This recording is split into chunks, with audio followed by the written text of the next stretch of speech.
Welcome to Living from the Inside Out, Life in the Spiritual Lane.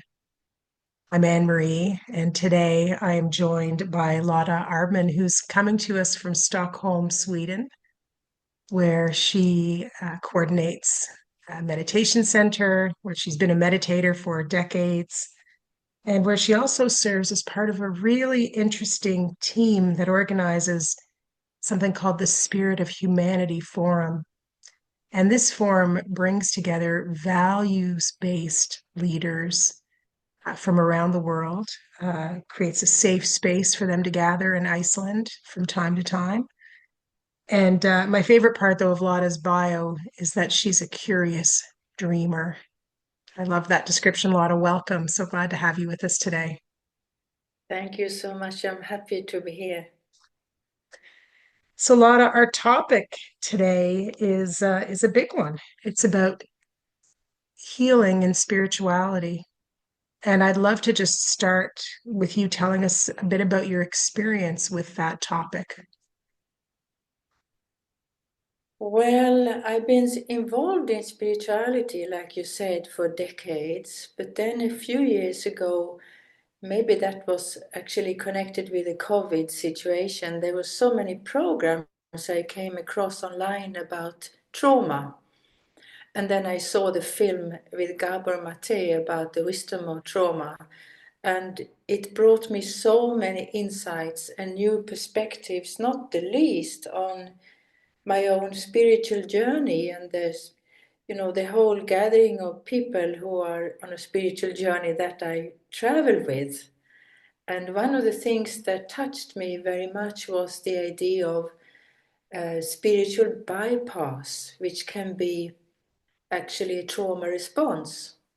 So there were many questions that came up, and I felt it was very refreshing to explore what trauma means and the bigger picture, that it's not only the big traumas, about people who have come back from the front in war or have been in a car crash, but you can call it small trauma that has been, people are much more aware of now, that can be the things that are not maybe so visible from the outside, but it can be neglect in your upbringing, that it's not the dramatic neglect, but basic human needs that haven't been taken care of and then follow as an imprint for the rest of your life. So tell me about this spiritual bypass that you came across. What's that? What does that mean? Well, what I heard was Gabor Mate saying that he said, I spoke to a woman who had been practicing what is called mantras for 20 years, and still she didn't have the courage to say no to her boss. And he said, what have you been practicing? How is it possible to practice spiritually for 20 years and then still not being able to say no to your boss? So he introduced the idea of what's called spiritual bypass. And for me, it gave me the image that, what does it mean to be spiritual? It's easy to think because I have some ritual or because I do some thing that is called spiritual. I sit with a lotus position, I sit for 20 minutes, I do all the external things right. But I maybe don't look inside with that honesty and authenticity which is needed to make a change or have some insight. And I think it's so easy to do this because it can be very painful. It is often very painful to look at things very honestly. And so it gives you a nice feeling to be spiritual. So it maybe helps my feeling of big feeling good with myself, but I don't realize that I'm at the same time avoiding a lot of things which would be very helpful if I actually addressed. So what did you do with this information? You made this discovery. I mean, it's very interesting. Of course, Gabor Mate, very well known here in Canada, and has written extensively on all kinds of topics. So it's so interesting to hear how his work reached you. Um, what changed after you made this discovery? Well, maybe what changed for me was that I started to explore the topic of trauma, and I read his book, Scattered Minds.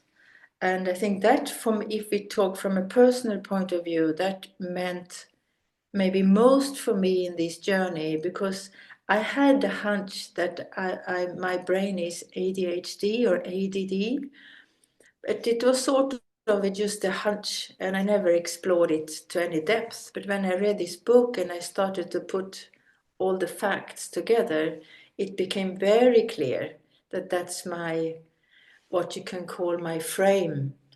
And on one hand, it was a relief to have this recognition.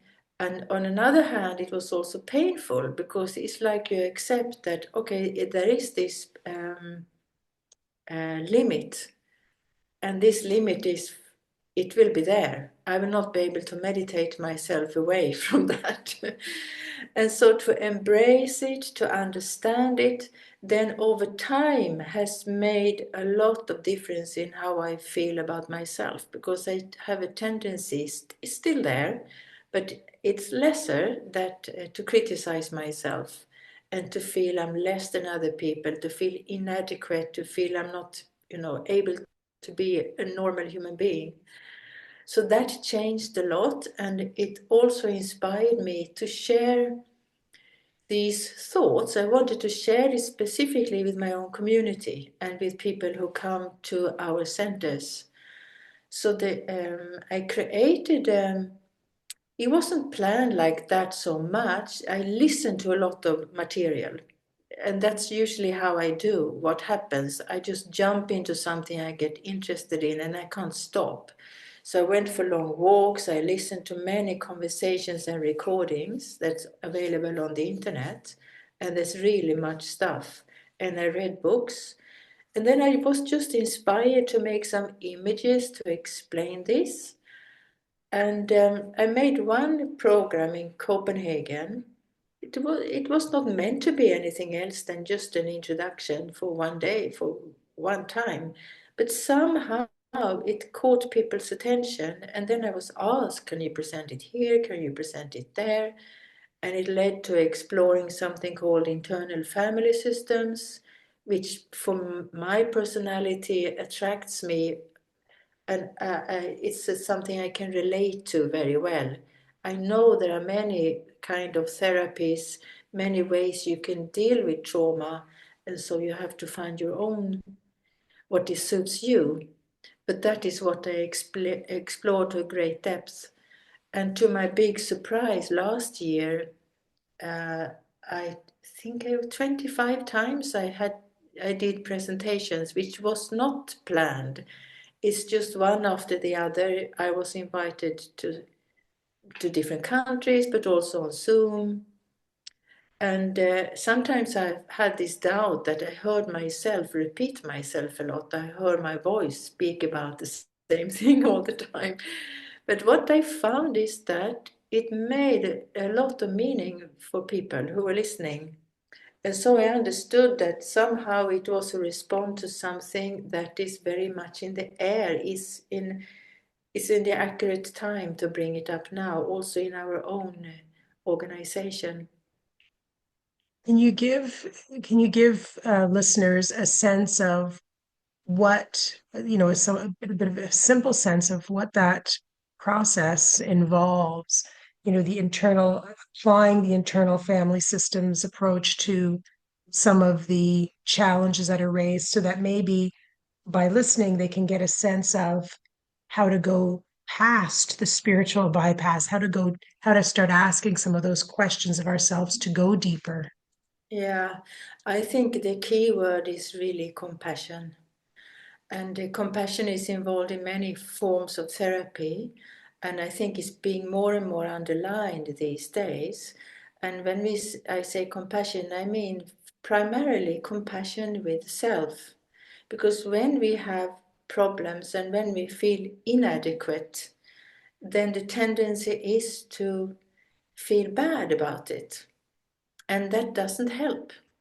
So compassion combined with curiosity, to be interested. What, instead of running away from the problem or trying to deny it and dissociate and distract myself, can I sit and ask this thing, what goes on in my mind? Can I ask it questions and wait for a response? And that relates very much to, the meditative or spiritual way of learning to be in silence and listening in silence. So I felt that specifically internal family systems is very spiritual approach, because it's about calming down, taking your time, being able to wait and don't push anything, but instead of, because the spiritual bypass is when you don't want to look. And I think we don't want to look because somewhere we have already judged ourselves that this is bad. But if I can look with interest that, oh, there might be some new information here, something that I didn't know, which makes the picture not bad, and I can also find a solution in it. So instead of this judgment attitude, which is also easily connected with being moralistic, or, our traditions in religion, we often have a lot of strong judgment as a tail coming along. But can I bypass the judgment instead of bypass spirituality? That would be very helpful. Yeah, right, exactly.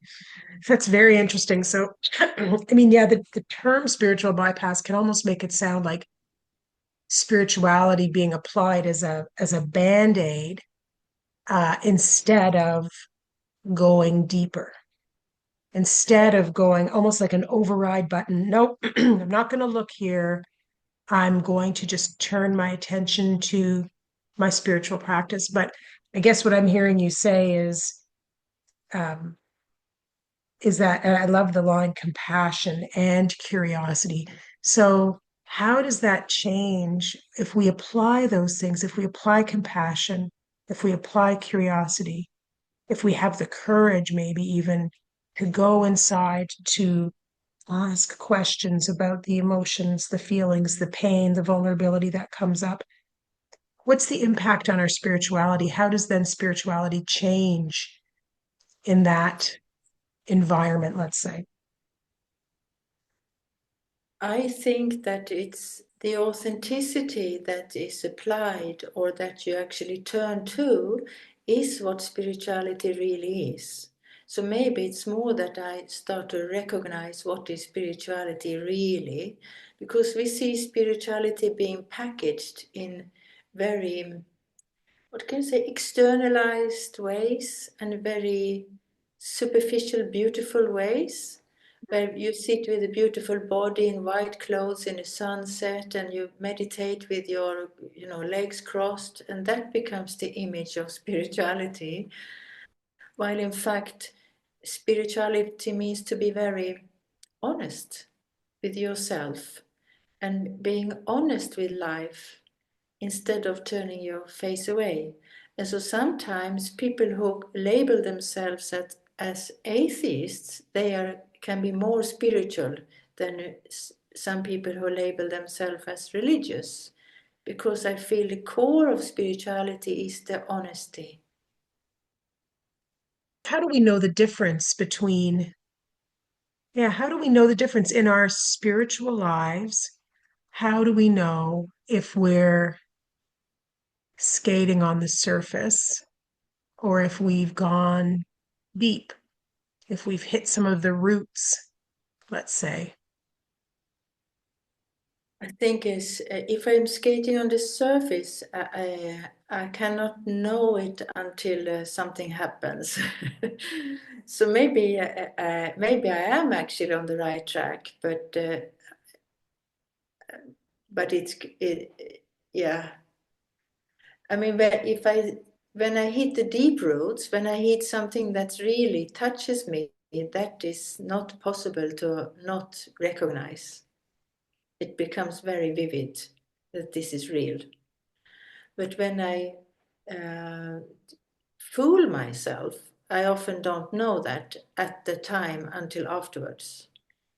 And I think one has to also, I cannot expect of myself that I will always do everything right, but I can have the intention to learn to cultivate the attitude of being more authentic, accept myself, because this is also common to use this word authenticity and to be real and all of this.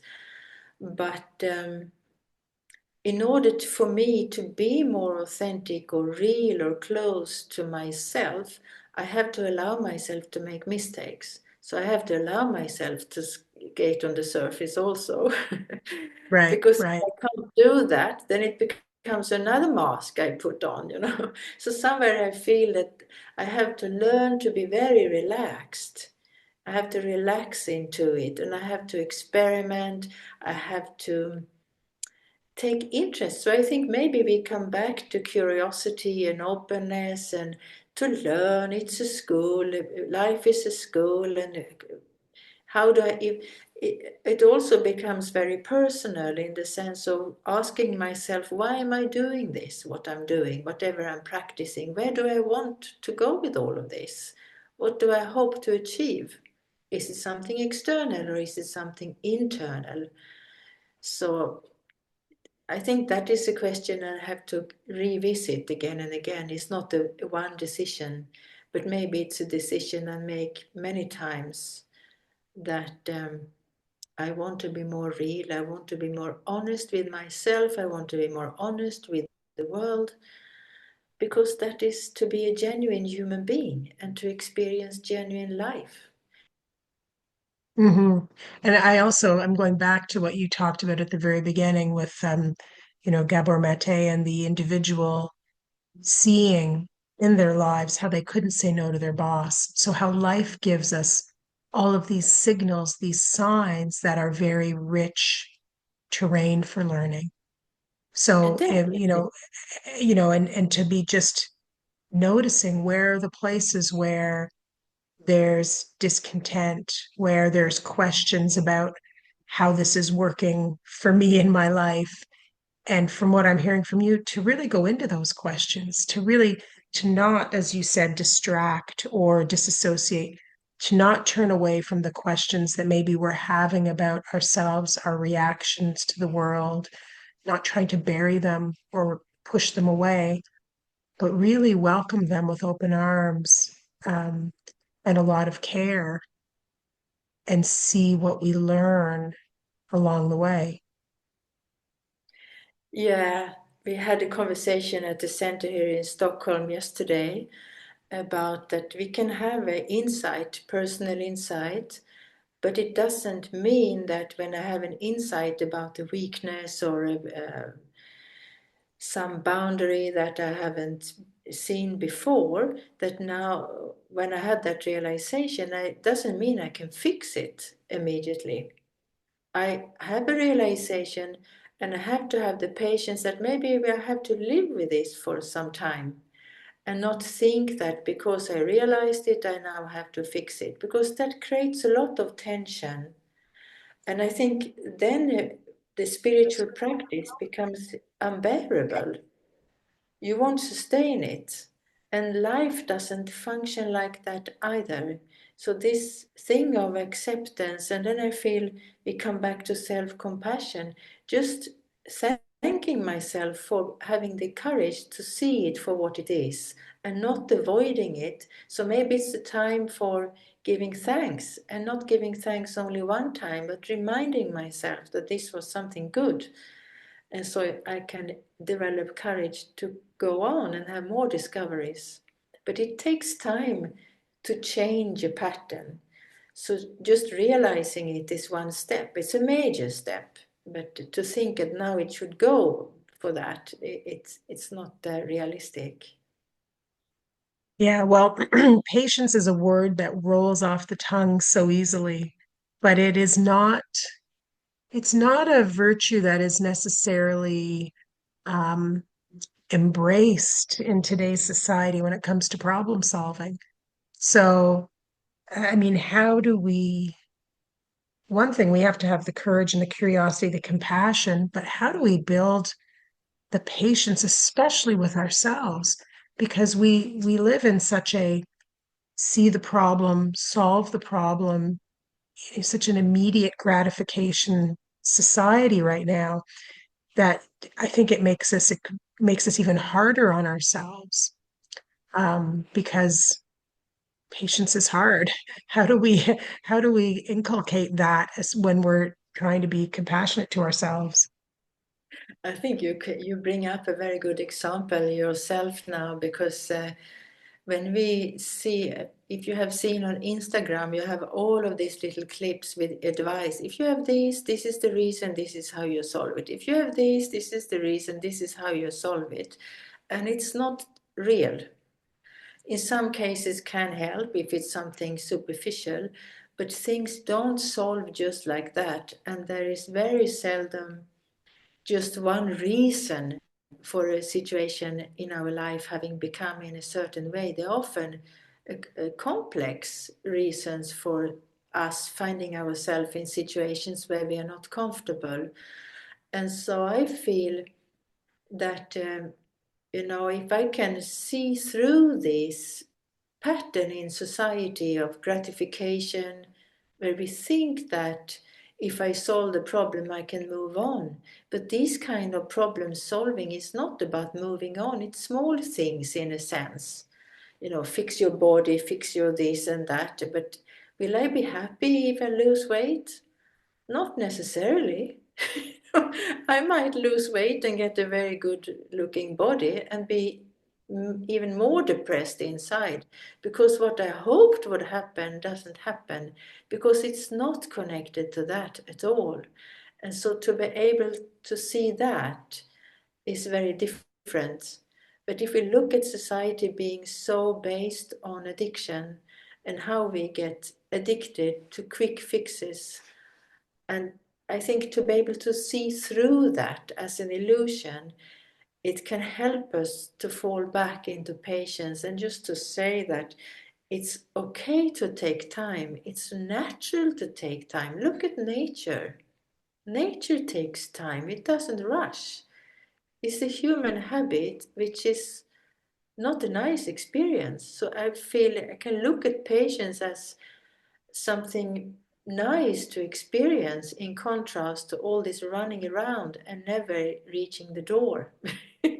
We can do all this to-do list, can fix it all, but it's like you do 10 good things in a day and you do it perfectly.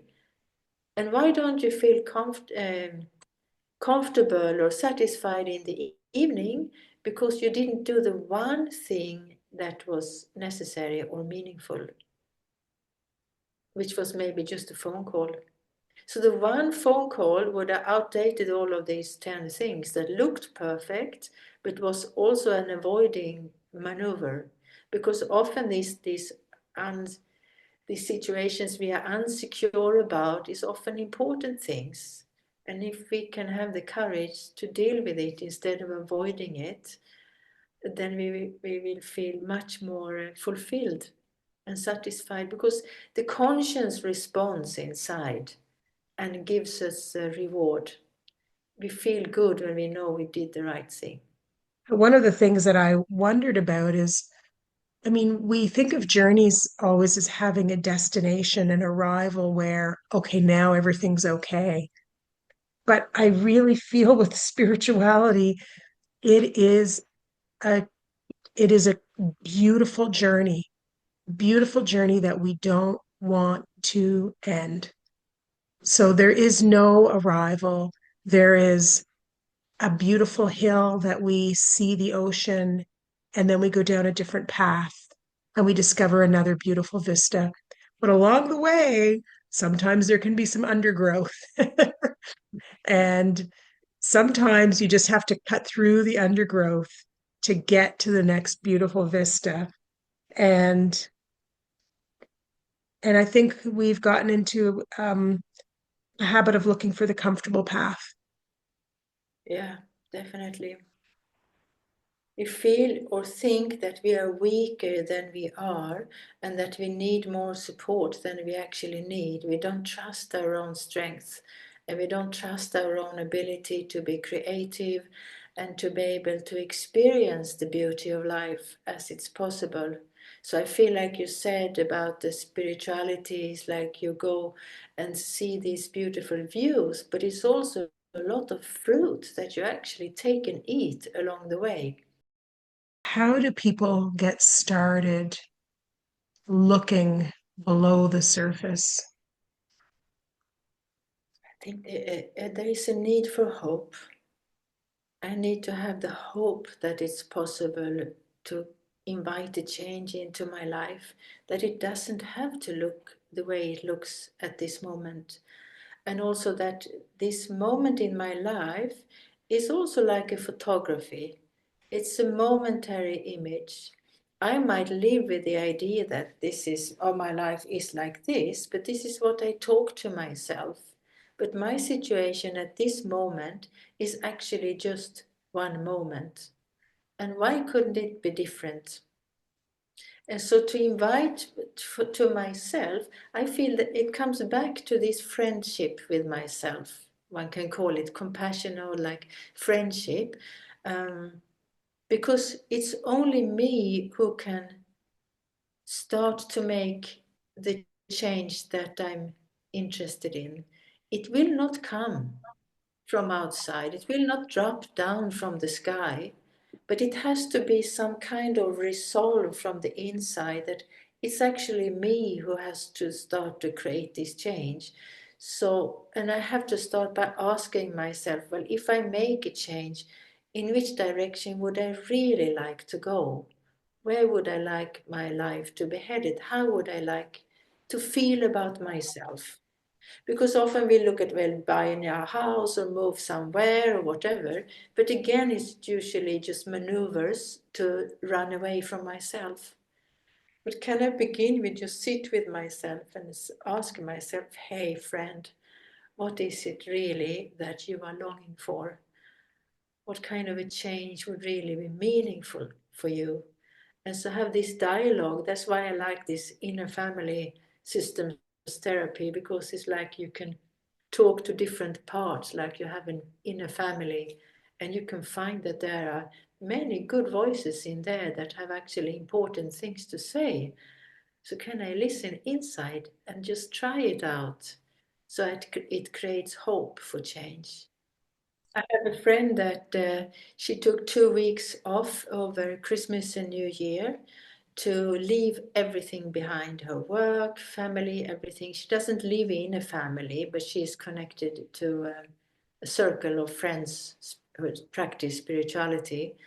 And she said, I'm going to be offline for 2 weeks because I feel I need a space in my life at this time. And so we met her yesterday, and it was so interesting to hear her realizations, because she said it's when you sit with yourself, and not I said I didn't only sit, but when you spend time with yourself and don't get busy with reading a lot or watching things or having to meet people, after a while you start to discover what's me and what is the influence of other people. And so we talked about this thing of being influenced by other people's ideas, other people's desires, other people's whatever that we meet every day. And one can lose oneself easily by just comparing. And she said one of the things she realized is that often she helps others in the hope of being valued, because she didn't feel the value for herself. She said, I don't feel my own value, so I seek the approval by doing things for others. And it's not that I don't want to do things for others, I do, but I do want to do it from my heart where I'm not needy. And I thought that was such a valuable insight. And then we talked about it, that yes, that's an insight. And then maybe I will have to sit with that insight for some time before it shifts, but just to have that insight, I feel it's so much courage and honesty in that, and so much hope for making a change, because we want to be free, we want to be giving, and we want to be generous. But when we are dependent on each other, it becomes very complicated, and so the influence of others can be very draining.